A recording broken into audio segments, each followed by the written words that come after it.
The Honky Tonk Man once said someone had no talent, and he meant it. The longest reigning Intercontinental Champion in WWF history built his career on making people hate him. That was his job. He was good at it. But somewhere along the way, the hate became real. The gimmick never ended. And the Honky Tonk Man turned his bitterness into a second career by calling out everyone who ever crossed him. From legends like Hulk Hogan and Randy Savage to the Ultimate Warrior, Honky Tonk Man spent decades settling scores. Some of these grudges came from business disputes, others came from real violence. A few were just pure jealousy. But were these grudges justified? Or was Honky Tonk Man just a man who could never let go of his character? Let's start with the one that changed everything. The one that forced the WWF to rewrite WrestleMania.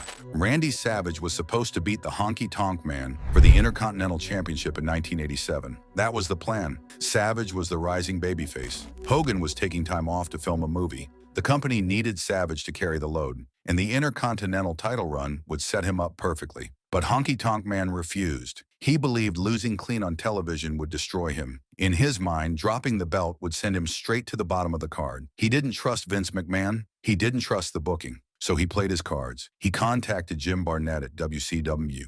He made it clear he was willing to jump ship if they forced him to lose. That threat worked. The WWF backed down. Savage never got the Intercontinental title. Instead, McMahon had to pivot. WrestleMania 4 was coming up. The WWF Championship was vacant. There was a tournament. And according to the original plan, Ted DiBiase was supposed to win it. DiBiase was going to be the new WWF champion. But because Savage didn't get the IC title run, McMahon gave him the world title instead. Savage won the tournament. DiBiase got a consolation prize. They gave him the $1 Million Championship, a made-up belt, a fake title to soften the blow. Ted DiBiase never got over it. He resents Honky Tonk Man to this day, and he should. A mid-card champion's refusal to do business cost DiBiase the biggest moment of his career, the peak of his run, the world title he was promised, all because Honky Tonk Man cared more about protecting his spot than helping the company. Honky Tonk Man claims he had nothing personal against Savage. He says it was just business. But if you listen to his shoot interviews, there's more to it.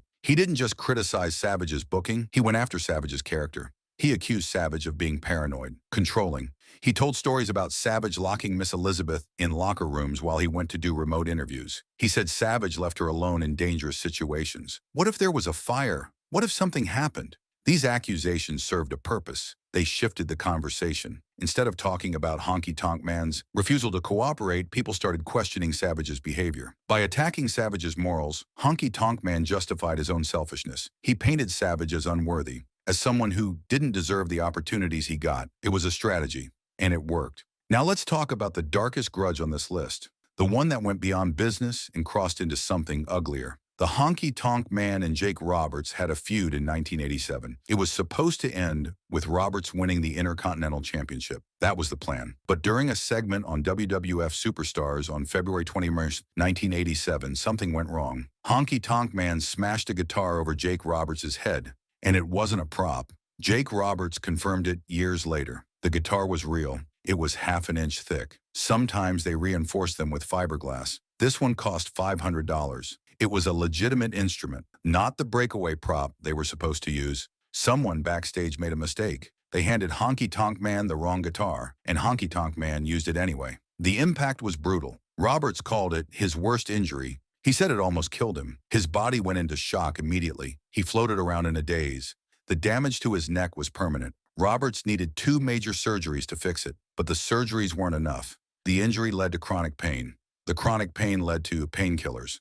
The painkillers led to addiction, and Jake Roberts' life spiraled from there. This wasn't just a bad bump. This wasn't a stiff punch or a botched move. This was an act that bordered on criminal negligence. Whether Honky Tonk Man knew the guitar was real or not, he swung at full force. And Jake Roberts paid the price for decades. The grudge between them isn't about politics or egos. It's about violence, real violence, and the consequences that followed. Honky Tonk Man has discussed the feud over the years, but he's never given a full, transparent explanation. He's never really apologized, and Jake Roberts has never forgiven him. The hatred here is justified. This wasn't a work. It was a life-changing injury that could have been avoided. Let's move to someone who represents a different kind of conflict, the Ultimate Warrior. On August 29, 1988, at SummerSlam, the Honky Tonk Man lost his Intercontinental Championship. The match lasted 31 seconds. It was a squash, a complete burial. The longest reigning IC champion in history got destroyed by a newcomer in less than a minute.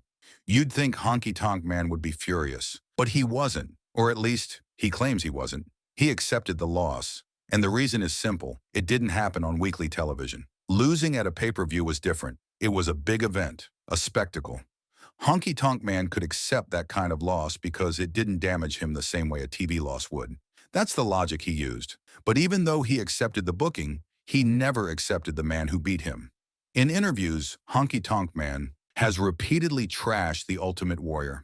He calls him stiff, dangerous, unsafe. He says Warrior hit him so hard in the head it was reckless. He claims he had to teach Warrior a lesson for working too rough. And he credits other wrestlers like Rick Rude and Hercules Hernandez for actually teaching Warrior how to work. This is where the bitterness shows. Honky Tonk Man was a veteran. He built his career on character work, psychology, storytelling.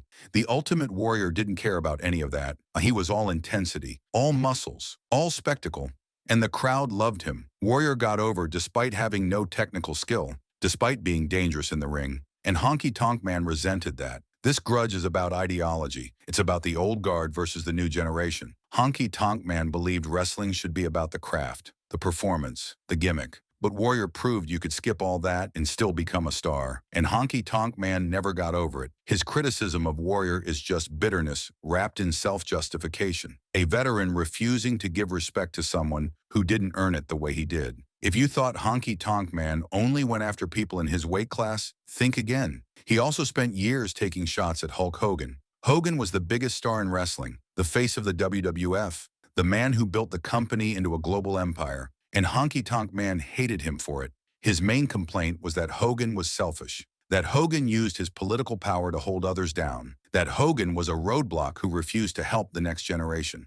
Honky Tonk Man claimed Hogan never helped anybody after his time on top. He said Hogan would rather see the company sink than come back and make a new star. These criticisms weren't unique to Honky Tonk Man. Other wrestlers, including Bret Hart, said similar things. But coming from Honky Tonk Man, they sound different. This is the same man who refused to lose clean to Randy Savage. The same man who threatened to leave the company rather than drop the Intercontinental title. The same man who put his own financial security above everything else. And now he's criticizing Hulk Hogan for being political? It's hypocrisy, pure and simple. The difference is that Hogan's politics worked on a bigger scale. Hogan was the world champion. His decisions shaped the entire company. Honky Tonk Man was a mid-card champion. His decisions only affected his corner of the card, but the motivation was the same. Both men were protecting their spots. The only difference is that Hogan had more power, and Honky Tonk Man resented him for it. By attacking Hogan's ego and greed, Honky Tonk Man was projecting his own flaws onto someone else. The man who once refused to do business suddenly demanded that others be generous.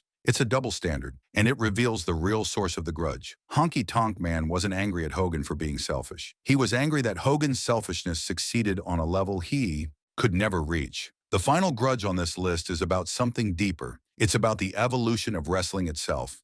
Bret Hart represented everything the Honky Tonk Man disliked about the new generation. Hart was a technical wrestler. He cared about work rate, about crisp execution, about five-star matches. And Honky Tonk Man thought it was boring. In his view, wrestling was about character, about gimmicks, about making the audience care.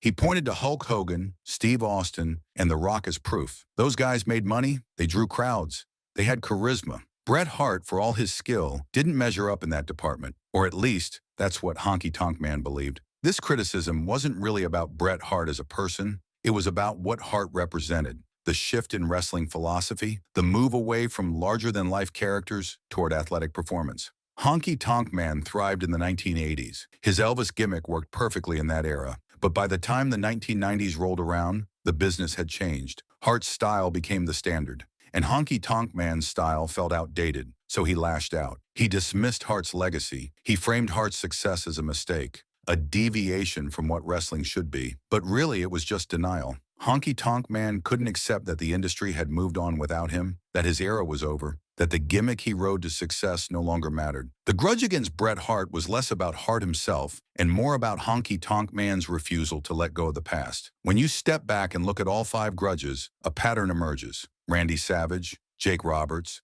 Ultimate Warrior, Hulk Hogan, Bret Hart. Each grudge came from a different place. Business, violence, professional jealousy, political resentment, ideological disagreement, but they all share one thing in common: fear. The Honky Tonk Man was afraid of losing his spot, afraid of being forgotten, afraid of becoming irrelevant. So he fought back the only way he knew how, by refusing to cooperate, by calling people out, by holding grudges for decades. He turned bitterness into a brand, and it worked. People still talk about him, still book him for conventions, still watch his shoot interviews. But at what cost? He called everyone else selfish, dangerous, or fake. He accused them of ego, of greed, of incompetence. But maybe the real villain was the one who never learned to let go. The man who spent years tearing others down to build himself up.